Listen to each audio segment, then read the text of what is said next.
Hello and welcome to the fourth video I am doing in a series of D&D related characters, which in general just kind of includes a lot of fancy archetypes, both different classes as well as species. Anyway, in this video I am doing Veran, Crowman, definitely not a vampire necromancer. This character in the Warhammer fantasy lore is from Sylvania, which is basically Transylvania, so imagine somewhat of a mix between a Diablo necromancer and a wannabe Dracula. At first, you will see me actually make the model, whilst you'll also be hearing me and some of the other party members discussing what Veran is like as a character, and then after the model is done, I will also do a brief dissection on what techniques I've used to make it. And if that's the only part you're interested in, you can skip ahead as there will be chapters below. Anyway, let's get on with it.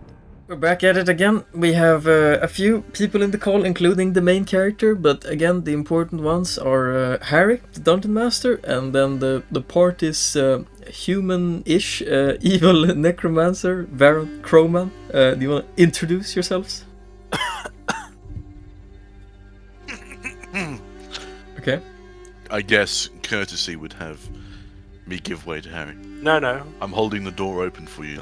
You're like 40 foot away. You have to kind of speed up your walk to get through this door because I'm holding it for you now. Okay, hi, I'm Dungeon Master for Warhammer Fantasy. I'm Harold, I'm powerful. I close the door. I don't want to listen to this anymore. Okay. Can we please introduce you now, Veran? Please? And it is I, the morally grey one. Sylvanus No.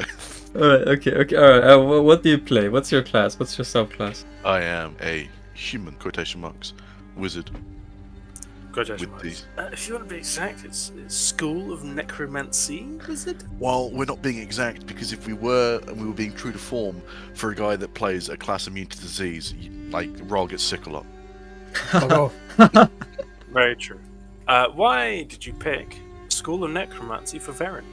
Why did you pick Veran? Why are you playing Veran? Who's Veran? Veran comes after months of persistent badgering from Harry to make me play the game at all. Yep. Because I was in fact a holdout. And then, because I was feeling rather cantankerous at the time, I gave him some lofty demands, which I didn't think would be accepted, to be honest. Unfortunately, they were.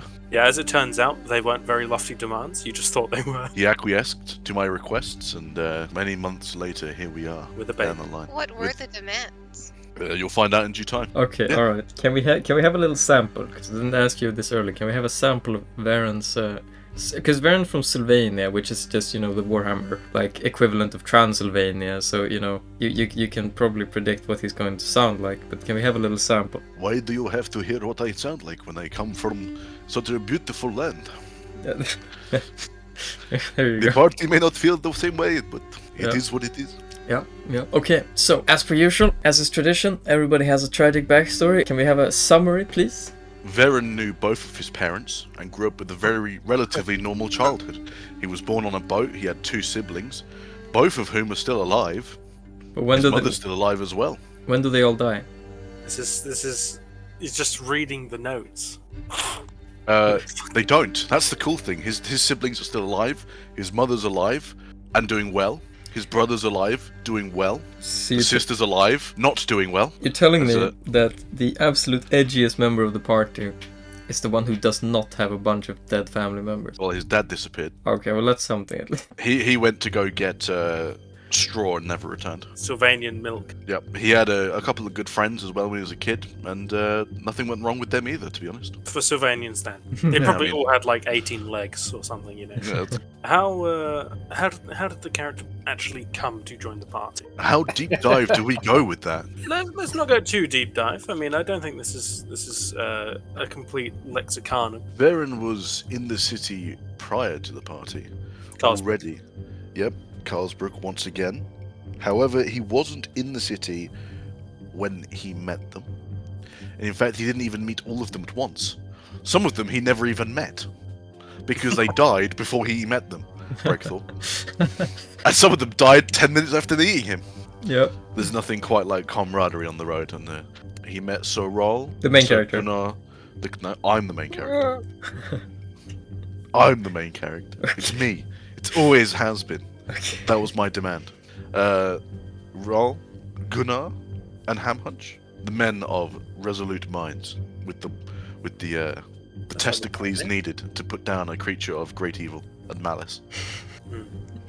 Yeah. A deer. A big deer of evil Yeah, big malice. deal. How did that turn out again, Harry? No, it went fine. Elizrathla was right. You put the deer down, it was fine. Sorry, where is Elizrathla now? Okay, and there was no consequence of murdering the holy deer. Sorry, was this for Veran or was this for my story? What was it? Okay, alright. Okay. No consequence then. All right. Okay, please Yeah. go on. Yeah, we killed him. I filched some blood without telling anyone I did it. Kept that secret from the pie the entire time as well. Went back to the city. That's when I met the rest of them. On the road back, minus one dwarf. Yep. That was when Don't we worry. met. The universe has balanced itself now. Yeah. The dwarf's replacement has been replaced by another dwarf. We instead met the DD, haha, an important name for later, Casimir and Elizrathla. All characters that are dead now. Yeah, I mean, overall, it's pretty much just you met the creepy old, well, not even old, but the creepy necromancer character on the road, on the way to put a knife in a deer, and he went, yeah, I'm in. And On the promise of gold. On the promise of gold, and that's pretty much how Veran joined the party. Just tagged along to go hunting, effectively. And what kind of omen is it when you think about it? The men that went to kill the stag are all still alive. I'm just saying, the stag killing it blessed us. Okay. Anyway, what would you say that being the complete, evil edgelord that he is, mini Dracula, how would you say that Veran's dynamic is with the rest of the very lawful, good, holy, nice, goody two-shoes party is? In complete contrast to what you've just said, I actually think that he aligns quite nicely with the morally good and upright members of the party, because despite his rather duplicitous background, he isn't an unsavory individual that resorts to wanton slaughter, torture, and general barbarism. No? That is true. Compared to It could some, happen to anyone. compared to some of the party members, Veran's quite mild. You can call him an edgelord. He is just a man that practices a skill that is, where he comes from, quite normal to do. Yeah, he's effectively just like got a job at the corner shop where he comes from. What would you say his actual dynamic is with the rest of the party, though? He is the unfortunate Swiss Army knife that sometimes proposes solutions that aren't exactly what you want to hear. I see. What? We have, as I said earlier, DD unfortunately suffered a mild instance of Abandonment and death. major mortality. Veran is in the process of undoing that. Yes. Much to the party's not knowing that entirely at the current moment in time. I believe Casimir knew that. And, Yeah, because he walked in on Veran kind of doing it. and now Casimir is dead. So the secret is safe. No witnesses. Smiles. Precisely. Ever since Veran joined the party, a lot more people have died. Yeah. Quite mysterious. Apart from the people that killed the stag, I'm just saying. I'm just saying. How does Veran view the other party members? Let's go with his supporting actor, Sorrel. How dare you call the main character a supporting actor? He thinks that Sorrel is somewhat delusional with regards to particular elements of his morality and code of ethics and how to proceed with things. What about the other side? We're going from righteous and noble paladin to the... I think the character that Veran has the most silent strife with, Carl. An upstanding gentleman. Carl, he thinks, has no place in this party and should be excised at once. He thinks that Carl is the malignant tumor on the side of this traveling companionship. He is a planted Imperial spy who we know was planted in the party on purpose. We got told this by the man that did it. He was like, yes, this man is here to keep watch on you because you keep making big mistakes. We saw this and everyone's just forgotten it. He is a plant. We can't have that. He is the dandelion in our little flower garden that we need to pull up and get rid of. Nice chip in, Sorrel. As you can tell, the paladin is not immune to disease. What about Teftra, who is potentially... Are you okay?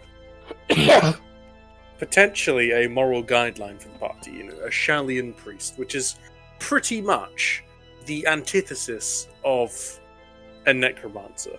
Do you want the honest thoughts, or do you want me to pamper that? You do you. He hates her with every fibre of his being and wishes that she was dead, and will actively go out of his way to make sure she dies at some point. Are you okay, Teftria? Fine, I'm not gonna save you anymore. All right. What about Ham Hunch? Ham Hunch is the... He's chill. Well, okay. fair enough. We vibe with him. I mean, the flying kind of made him a bit like, damn, this guy's just one-upped me a bit. Because before they were kind of spider climb buddies, and now Ham Hunch just flies, and Veran's like, wow, I see how this is. Now I have to learn to fly. Yep, they fly now. They fly now. Well, I think we have enough. So if you both want to say goodbye. Bye. Oh, okay. And then also, of course, Saral, you should also say goodbye since you're the main character. Like, comment, and subscribe. Bye. Okay. Yeah, thanks. And of course, Harry. Ring that bell. And Ham Hunch. No, I hate that one more than just like, comment, and subscribe.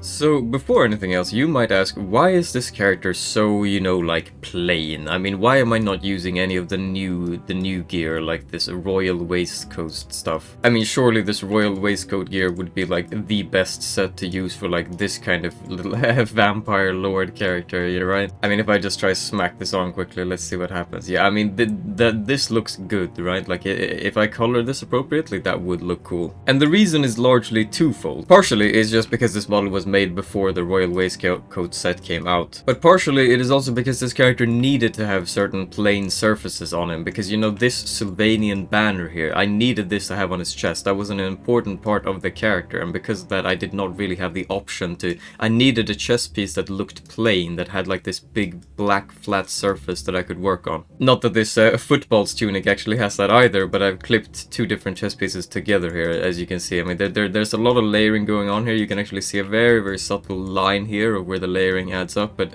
as per usual I'm very picky about clipping, so you don't really notice a lot of it. And finally, it's also just because the player Veran frankly did not give me much creative freedom at all. I mean, I tried so hard, like I had to fight for this red to be here, because again, much like the first Veran model, he just wanted everything to be black again, so I had to really fight to the death to get more than just the color black in here, right? Like, there had to be some red, there had to be some gold. We needed some Lannister in there, but like, it wasn't easy, believe me. I also completely went rogue and went against what he asked me of, to like put some green and some purple here on this Necromancer book, because like Veran has this like evil tome he carries around from D&D, so I wanted to make something, and I had spare decal kit bashing, so this is what I used it for. I think it stands out, I think it's nice.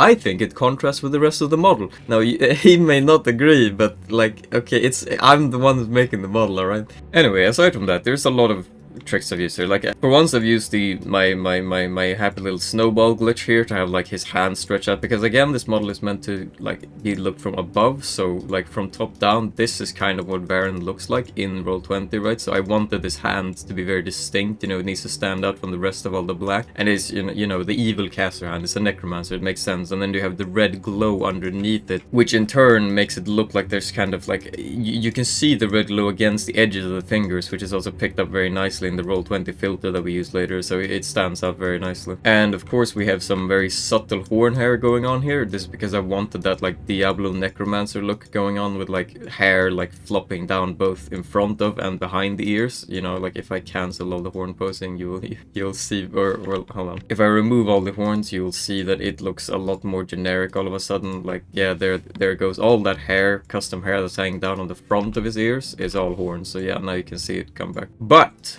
But, I did use one of my favorite tricks here, you can see with these tails, and these are, yeah, I mean, it does look like a mess from back here, but this frankly does not matter much to me, because, like, with a lot of these, like, really big overhanging cloaks, it always looks so horrible from behind, but it doesn't matter, because, first of all, you're gonna see the model from top down where it's not shown. Second of all, if you're gonna see the token head on, you're gonna see it like this, and from this angle, it does look cool. I mean, this looks like a huge, like, overhanging cloak, and the wings are kind of the best thing you can use for them. Either way though, I have here two tails. They are the succubus demon tails, and basically I've just clipped them into the body until only the actual tail tips are coming up here, and then I've colored them like the cloak so that he has this huge like vampiric collar on. If I cancel the posing on them, you'll see quickly what happens, and both of them are gone, and instead you just have two little tails down here. Now you can see how they're shaped and why they end up where they do. So if I cancel the posing again, yeah, there you go, now they come back. Anyway, yes, this is a Veran Crowman, School of Necromancy wizard who is absolutely, definitely not a vampire. As difficult as it is to make this model because of, you know, how little creative freedom I have and how simple some of the aspects of the model need to be, which kind of in turn complicates other things because I also need something to make the model stand out, you know. I will say that I am always happy to make this kind of like edgy, you know, classic vampire look. I don't know, I've always been a huge fan of the entire Transylvanian aspect. I mean, I'm sure some of the people who follow my channel since older days knows that I like to make like creepy looking, like classic Bram Stoker Dracula looking things. It's just a thing I like to do. But yes, the link to this model, both uncolored and colored, will be in the description below if you want any of that. And thank you for watching. I will see you next time, and goodbye.